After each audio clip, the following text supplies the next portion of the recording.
Welcome to another ISG video.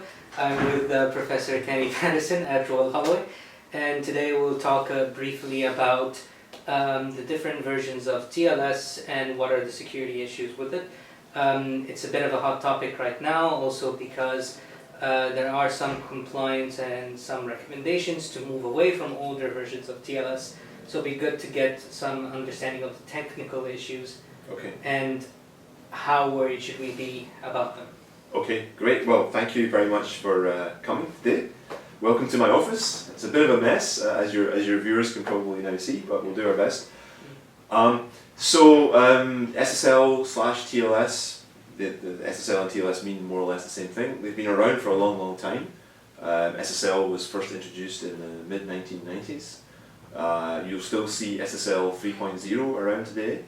TLS 1.0 was released in 1999, so that's now 16 years ago, by the IETF as an RFC, RFC 2246, and then subsequently we had TLS 1.1, and then TLS 1.2 finally was released in 2008.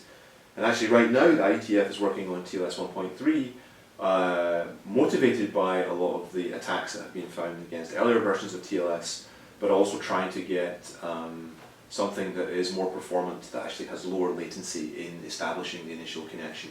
That's one of the things that plagues TLS. It's relatively slow at that. It needs a lot of round trips in the network in order to establish keys and get the communication secured.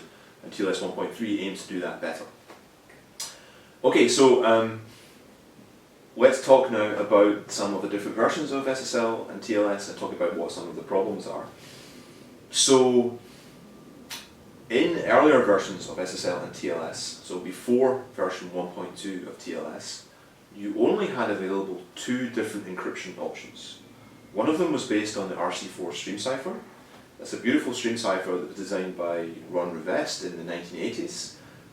Very compact, very efficient, relatively fast, good on low-end devices like early smartphones, for example, would prefer to use RC4. The other option is to use something called CBC mode encryption. And CBC mode encryption is a way of using a block cipher to encrypt large amounts of data. Okay, so let's talk about RC4 first of all, very briefly, and get it out of the way. It turns out that RC4 is not a very good stream cipher. And for a long time people knew there were weaknesses in RC4, but nobody really knew whether they applied to TLS or not. And what we showed in 2013 is the first kind of realistic attack against the use of RC4 in TLS. And our attack was able to extract maybe session cookies, which are used to provide state in web sessions, and basically if I can get hold of your cookies, I can log in and be you on a website. So the attack was able to target those. The attack was not really very practical. It required something like 2 to the 30 encryptions of a cookie enable. The attack was not entirely practical. It requires something like 2 to the 30 encryptions of the cookie in order to get enough ciphertext to do some statistics and then to be able to kind of extract the cookie from all of those ciphertexts. Now there is a way that you can make a web browser give you that many encryptions of a cookie by using malicious JavaScript. And so there are circumstances under which this kind of attack is plausible, but the very high ciphertext requirements meant that people were not convinced about the seriousness of the attack. However, there's a truism in cryptography that attacks do only get better or worse with time, depending on your perspective. And indeed in 2015, 2 or 3 research papers were published which improved those initial attacks, made them stronger, and so you can see that over time RC4 is looking weaker and weaker as an encryption option, so it's increasingly indefensible. So that really leaves CBC mode as your encryption option in the early versions of TLS, up to TLS 1.1.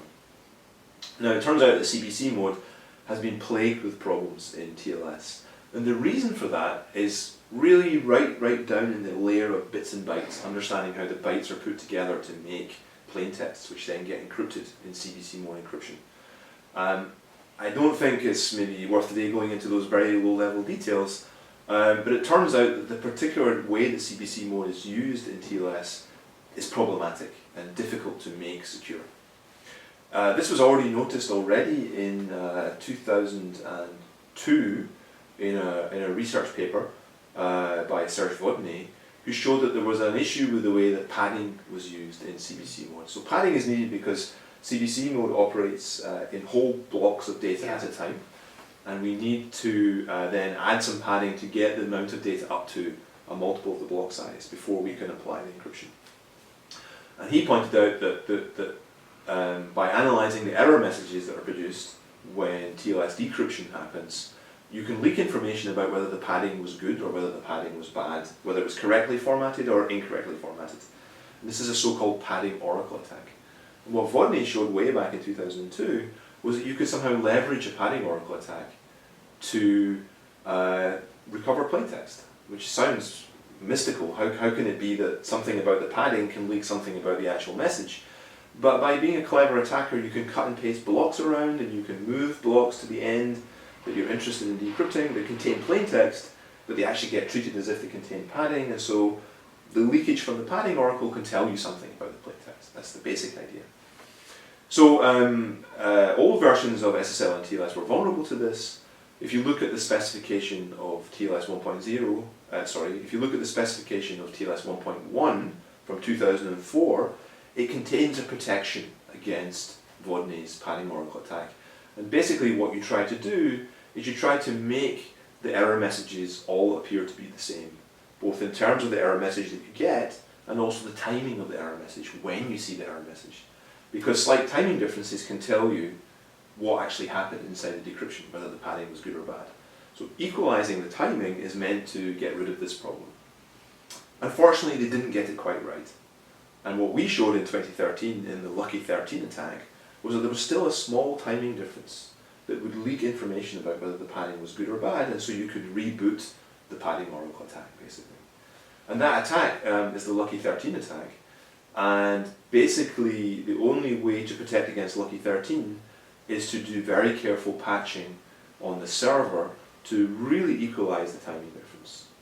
For 1.1, for TLS 1.1? No, you can apply the Lucky 13 patch to all versions of SSL. Okay. Sorry, let me start again.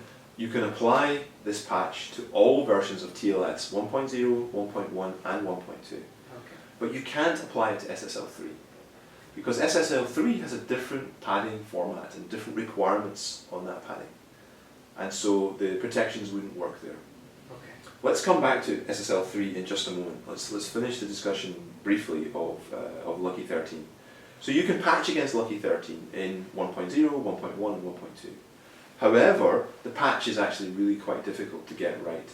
In OpenSSL, for example, which is one of the leading open source implementations, it needed about 500 new lines of code to make the decryption routine absolutely constant time.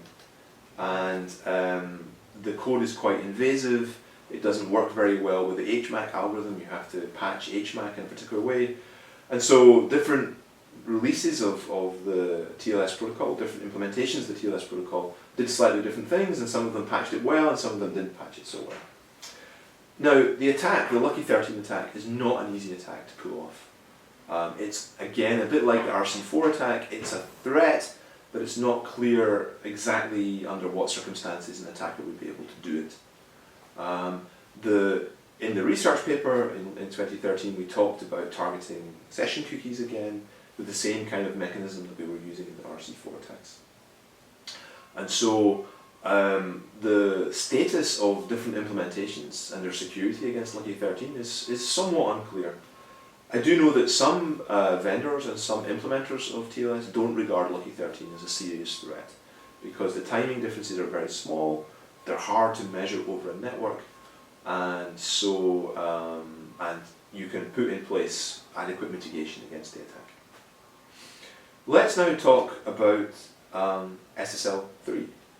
So it turns out that because of the way SSL3 works, there is a sort of variation of these padding oracle attacks and Lucky 13 attacks that also applies to SSL3. And that attack is called the Poodle attack. It's got a cool name. Poodle does stand for something. I think the PO is padding oracle, and then LE is legacy encryption, and then the other letters in the middle mean something else. Okay? So the poodle attack is a killer for SSL version 3.0.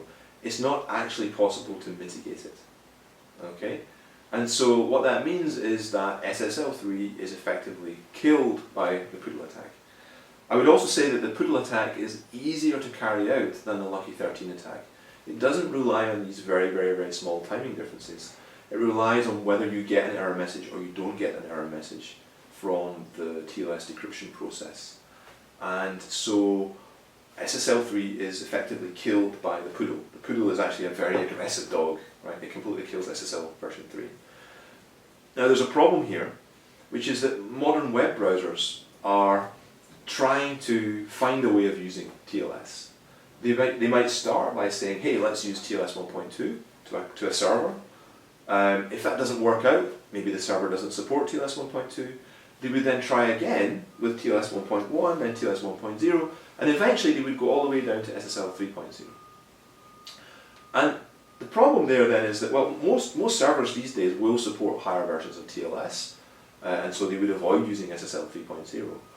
But an active man-in-the-middle attacker can pretend to be the server and can reply to the client on the first message, hey, I don't know about TLS 1.2, sorry.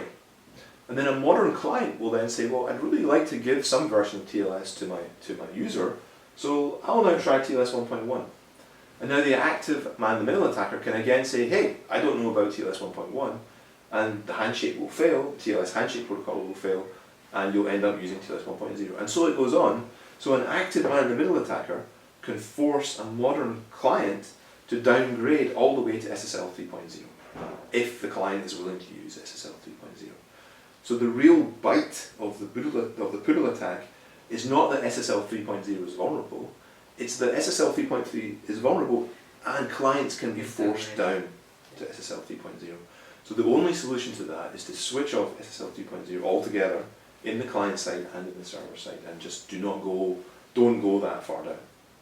Okay, so poodle kills SSL 3.0, and the poodle attack is a variation of these padding oracle attacks, the Bodney attack from 2002 and the Lucky 13 reboot from 2013, but it's actually an easier attack to carry out than the Lucky 13 attack, and therefore it's more of a threat if you're willing to use SSL 3. Okay, so there's one attack that we still need to talk about that's very important here, and that's called the Beast.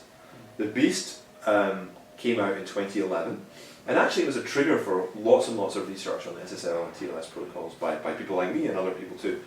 And what the Beast does is it targets specifically TLS 1.0 and SSL actually, but the real focus was on TLS 1.0. And at the time that the Beast was released, almost every website and web browser was using SSL 3 or TLS 1.0 and not these later versions.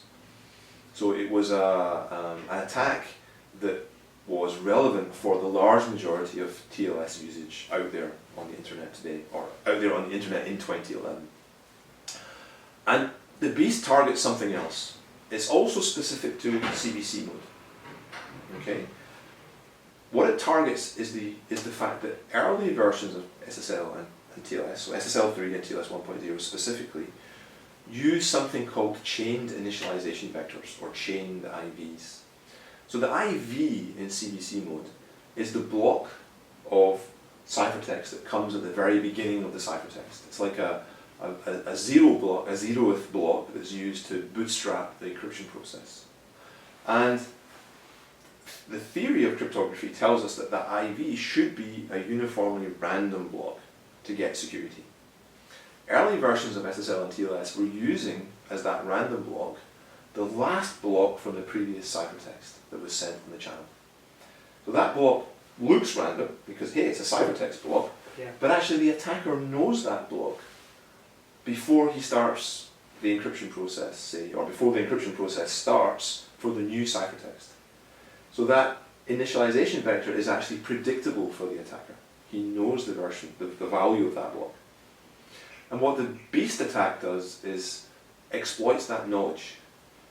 And the details are actually really quite difficult to understand, but it turns out that we knew already from the early 1990s or late 1990s that we should avoid using predictable initialization vectors. And we already knew that there were types of attack called distinguishability attacks, if you had a chained initialization vector, for example. Those distinguishability attacks would enable an attacker to tell which one of two messages had been encrypted. So if you encrypted yes or no, the attacker could do the attack and then find out whether yes or no had been encrypted. Now that's not the same as recovering a cookie or recovering a plaintext completely. But it's a weakness. It's like learning one bit of information about the message, whether message M0 was encrypted or whether message M1 was encrypted. And what the originators of the Beast attack showed, that was Duong and Rizzo, they showed that you could leverage this single bit of information and turn it into a plaintext recovery attack. Again, they required something like malicious JavaScript running in the browser. So the user, first of all, had to visit a bad website, have some JavaScript persistent in a tab in the browser running in the background. But if you could make that circumstance arise, then potentially the attack would be able to turn this one bit of information into an attack that completely recovered all plain text. Now the details are very complex, but one of the things that Duong and Rizzo did, which was very impactful, was they made a video and put it on YouTube, showing step by step how they could recover the session cookies for a PayPal session. Okay, and then this got a lot of attention. It turned out though that in order to make the attack work, they actually needed a 0-day vulnerability in the browser. Oh. Now, not a lot of people know that, and they never actually formally wrote up a research paper describing their attack. There's a black hat presentation or something of that ilk, and nothing more than that, and a video that looks very, very impressive. So in some sense that attack is more of a proof of concept or a demonstration, because would you waste a 0-day vulnerability in a browser to do something like the Beast attack? It's not clear. You might use it for more nefarious purposes, right? To directly take control of the browser, for example. Yeah. So they needed two things. They needed malicious JavaScript and Yes. also logging the ciphertext and using man-in-middle. So they're on the network. They record the ciphertext at the same time. They're also recording while making the requests. Absolutely. Using malicious JavaScript. In fact, it's good that you mentioned that, Jerry, because all of the attacks I talked about need that double capability. JavaScript in the browser, plus man-in-the-middle attack observing the ciphertext. So they're pretty tough attacks to pull off. But then TLS is meant to be completely bulletproof, so there we are. So you can mitigate the Beast attack on the client side, and a lot of organizations, a lot of browser vendors did that. And there's something called TLS record splitting that allows you to somehow put in place a particular countermeasure against that specific attack. And actually, I think pretty much all of the main browsers did put in place mitigations against Beast. Okay, so Beast, remember, is specific again to CBC mode cipher suites. It would attack any CBC mode cipher suite in SSL 3.0 or TLS 1.0. TLS 1.1 and 1.2 were immune to the Beast because they didn't use these chained initialization vectors. 1.1 and 1.2 were using already the fully random initialization vectors for each message that's sent. You might say, well, why was Beast such a big deal if we already had TLS 1.1 and 1.2? In some sense, the IETF had already anticipated the Beast attack and put in place protections against it in 1.1 and 1.2. The point is that nobody was using 1.1 and 1.2 at the time that Beast came out in 2011, and therefore the impact was considered to be quite large at that time. Okay, so where do we stand today? So SSL 3.0 is dead because of Poodle. TLS 1.0 has problems because of Beast, but you can mitigate the attack. All versions of TLS using CBC mode have problems because of padding oracle attacks and Lucky 13. You can mitigate them. The attack is hard to pull off. On the other hand, the mitigations are actually very hard to get right because you've got to completely seal off this very delicate timing channel, and it's not such an easy thing to do. And actually, even today, some implementations are getting it wrong. So for example, just this week, we released a new research paper that showed that the initial release of Amazon's own implementation of SSL TLS, something called S2N, had a vulnerability with regard to Lucky 13. Amazon patched their implementation immediately after we notified them of it, so there's no issue now. But it's interesting to see that large organizations with pretty strong development resources are still finding it difficult to get all of the protections against Lucky 13 in place. All of this points towards the long-term future, that we should be moving away from these old versions of SSL and TLS. The attacks have different levels of severity and should be treated with different levels of seriousness, but they all show that the crypto in old versions of SSL and TLS is getting a bit long in the tooth, it's getting a bit old. And so the future is really TLS 1.2. In TLS 1.2 there's new types of encryption that you can use. In particular, there's something called AES GCM. And as far as we know, at the current time, all AES GCM is not vulnerable to any of those kinds of attacks that we've talked about so far. It may have other issues that might emerge in due course as it becomes more and more popular. Large websites have already switched to using TLS 1.2, particularly with modern browsers that support TLS 1.2.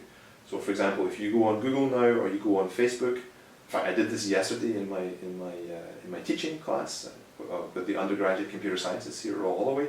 We looked and we checked, and indeed TLS 1.2 with AES GCM is now being used by Facebook and by Google and many other large websites too.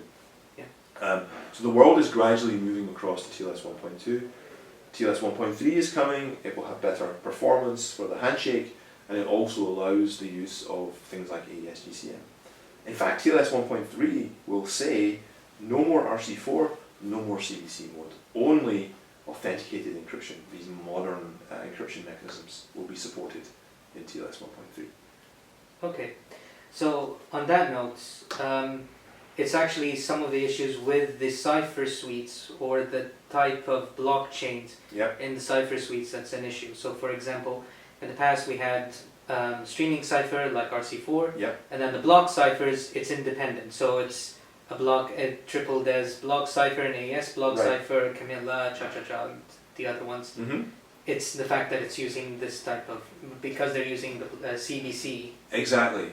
It's Block, not, okay. there's no new weakness in AES or in triple des that's been discovered. Yeah. It's the particular way that it's used in the TLS protocol. It's specifically the way that it's combined with padding in a Mac, and also the way the IV is selected. Okay. So in TLS, even in TLS 1.2, those cipher suites are still supported, right? Absolutely. So the CBC cipher suite. So if, for example, we switch off TLS 1.0 and 1.1, but still have those cipher suites, do we still have that problem? Well, if you use CBC mode in TLS 1.2, you don't have to worry about the beast attack, because the IVs are properly random for each ciphertext that you send. Okay? You still have to worry about Lucky 13. But Lucky 13 is a difficult attack to pull off. And I actually don't know what the CVSS score is, for example, for Lucky 13. That's something perhaps we can check, and we can plug it into the blog. It may not even have a CVSS score. I don't know. So with TLS 1.2 and CBC mode cipher suites, you only now have to worry about these very sophisticated timing attacks like Lucky 13. Beast is not a concern anymore. TLS 1.2 will also support RC4, and you really should be thinking seriously about switching off RC4. The attacks are coming down in complexity and cost. The latest version of the attacks released in July 2015 in a research paper by Van Hoof and Piesens from University KU Leuven in Belgium. Requires something like maybe 100 hours of traffic to mount the attack, whereas the initial versions of the attack that we had back in 2013 needed something like 2,000 hours of attack of traffic. So you can see the direction that it's going in. Yeah, and you mentioned also with your attack from 2,000 hours it went down to 75 hours just by using a better performing browser. So part of the speed up was from a faster browser, but part of the speed up was from actually using more powerful biases in the RC4 key streams and combining them in the right way. And it's an impressive piece of work. Yeah. Okay. Good. Anything else? Yeah, no, it's the other thing is now is deciding actually slowly but surely removing the cipher suites Yes. as the browser support goes away, because for example the use of triple DES is for Internet Explorer IE8, and it's actually specific to XP, and that's an old version and it still uses CBC, so as the browser support goes away, then those can also be removed. Right. Well, and, why don't you let me ask you a question, and then you can talk about that. Sure. So one area, Sharif, that I don't have a lot of expertise in is exactly how these cipher suites and the different options interact with the different browser versions that are available, and what the impact would be for customers, for example, if a website decided to stop supporting RC4. So maybe you could give us a bit of a picture of what's going on there. Depending on the website and if it's mixed mode or not, so for example there are some websites where certain parts of the site are in clear text and then the rest are over full site SSL. And then some sites just want to be completely over SSL. So if, for example, you remove cipher suites for browsers that, for example, some browsers can only support RC4 or Internet Explorer IE8, for example, if you get rid of RC4 and triple DES, for example, and therefore it can't see anything, for a full site, it will not even see the site. It will just throw up an error. And for ones that are mixed mode, it will go from the landing page and a few pages and so on, and then nothing. It will die. It will die.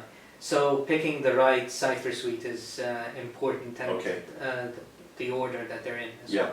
And so how long do you think we'll see a substantial user base who are on IE8 on Windows XP, for example? Do you think that's going to be with us for several years to come? It depends. I mean, there's definitely a downward trend, and there's a downward trend for several reasons as newer generations of the platform updates and the versions of the operating system go end of life. Therefore, we'll see more of a change, because it's not just over time; it's also based on events. And I'll give you an example. So the Internet Explorer browsers, the libraries that they use for SSL and so forth, are tied to the operating system. So for the way that they update, so for example, the ones in XP don't necessarily update as the ones that they've updated for Vista and so forth. So the example of Windows IE, for example, in IE8 for XP, it needs triple DES. We tried, for example, turning on AES on an Apache server, for example, and it just didn't want to see it.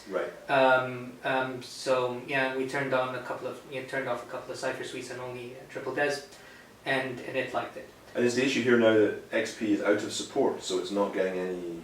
So IE is not getting any updates any longer? Or For that cipher suite, it will not be getting, unless Microsoft goes and retrospectively backports it and so forth. At the moment that it isn't. So that's the reason why it's not that necessarily the browser isn't patched, although I believe because it's end of life it isn't patched. If you use Internet Explorer 8 in Vista and above, it will support AES. And that's because the library that they've used actually supports it. So it's also a bit event driven as opposed to just sort of over time. So over time people buy new laptops, buy new machines, that's fine, but also an event will be sort of from Google or another vendor or Firefox would just say, okay, as of today we're no longer supporting this, and then over time it's sort of people start moving away. That actually pushes customers to say, hey, my computer doesn't work anymore, I need to go and buy a new, or install a new operating system. My computer died and I cannot buy anything else except Windows 10 or a Mac or a Chrome book or something like that. And those will have more updated. And as over time, now that modern browsers also have auto updates, hopefully we'll see also new, faster uptake of newer versions of TLS, but also hopefully HTTP2 and other items as well, so that developers can also, as they build the site, they feel that people are moving to the more up-to-date version. So I've definitely seen that, for example, with Google Chrome. Its auto-update feature means that on some websites you can now use Cha-Cha and Poly 1305 as your encryption algorithm. There's a brand new RFC for that. It might not even be out yet, but it must be out soon. And so on an experimental basis, when Google Chrome talks to some Google sites, you actually get that as your cipher. And so a large company like Google that controls both ends, or at least a fraction of both ends, can experiment in that way and try pushing out new software.